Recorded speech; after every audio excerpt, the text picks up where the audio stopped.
తెలంగాణలోని బీజేపీని మరింత బలోపేతం చేసేందుకు తన వంతు కృషి చేస్తామన్నారు తెలంగాణ బీజేపీ నూతన అధ్యక్షుడు ఎన్ రామచంద్రరావు.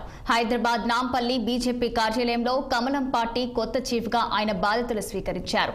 ఛార్జ్ తీసుకున్న సందర్భంగా రామచంద్రరావును కాషాయ నేతలు గజమాలతో సత్కరించారు. కమలం పార్టీ కార్యకర్తలతో నాంపల్లి ఆఫీస్ వరకు భారీగా ర్యాలీగా వచ్చారు. ఇక అంతకుముందు ఆయన భాగ్యలక్ష్మి అమ్మవారికి ప్రత్యేక పూజలు నిర్వహించారు. ఈ కార్యక్రమంలో కేంద్ర మంత్రి కిషన్ రెడ్డి, ఎంపీ డీకే అరుణ పాల్గొన్నారు. కమలం పార్టీ చీఫ్ గా ఇటీవల ఆయన ఏకగ్రీవంగా ఎన్నికైన సంగతి తెలిసిందే. కేంద్ర మంత్రి కిషన్ రెడ్డి నేతృత్వం ఇక దశాబ్దాల పాటు రాష్ట్ర బీజేపీకి మార్గదర్శకంగా ఉన్నారని ప్రశంసించారు. ఇక రామచంద్రరావు మామూలు కార్యకర్తగా ఈ పార్టీలో పనిచేస్తూ సైకిళ్ళ మీద తిరిగి పోస్టర్లు అంటించి బ్యానర్లు కట్టి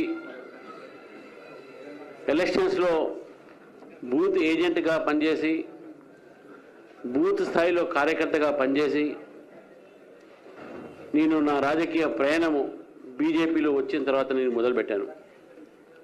విద్యార్థి పరిషత్లో ఉన్న సమయంలో ఆ రోజులో ఉన్నటువంటి ఒక యాక్టివిజము అది భారతీయ జనతా పార్టీలో చేరిన తర్వాత కూడా నేను అది కొనసాగిస్తూ ఈరోజు కేంద్ర ప్రభుత్వంలో ఉన్నటువంటి ఒక భారతీయ జనతా పార్టీ నేతృత్వంలో ఎన్డీఏ ప్రభుత్వం దాదాపు 14-15 రాష్ట్రాల్లో భారతీయ జనతా పార్టీ స్వయంగా ప్రభుత్వం ఏర్పాటు చేసి 6 రాష్ట్రాల్లో కూటమితో ప్రభుత్వం ఉండి మరి అటువంటి పార్టీలో నేను కార్యకర్తగా పనిచేస్తూ ఈరోజు మా పార్టీ, మా అధిష్టానం, మా నేతలు నా మీద విశ్వాసం పెట్టి కార్యకర్తకు అధ్యక్ష పదవి ఇచ్చినంటే ఇది కేవలము కార్యకర్తగా నేను పనిచేసినటువంటి ఒక పనిని చూసి నాకు ఈ యొక్క అవకాశం ఇచ్చింది నేను భావిస్తూ ఉన్నాను.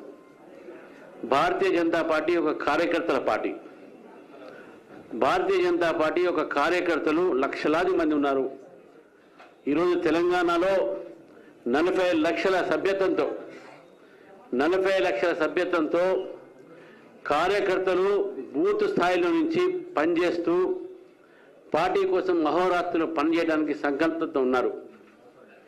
గతంలో పార్టీ తక్కువ ఉన్న సమయంలో పార్టీ ఈ యొక్క రాష్ట్రంలో మొట్టమొదటిగా ఎప్పుడైతే ఈ రాష్ట్రంలో పెరుగుతున్న సమయంలో అనేక మంది కార్యకర్తలు వాళ్ళ ప్రాణ త్యాగాలు చేశారు. వారి యొక్క అన్ని రకాలుగా కుటుంబ త్యాగాలు చేశారు. ఎన్నో త్యాగాలు చేసిన తర్వాత పార్టీ ఈరోజు ఇంత దూరం వచ్చింది. మరి ఇంత పెద్ద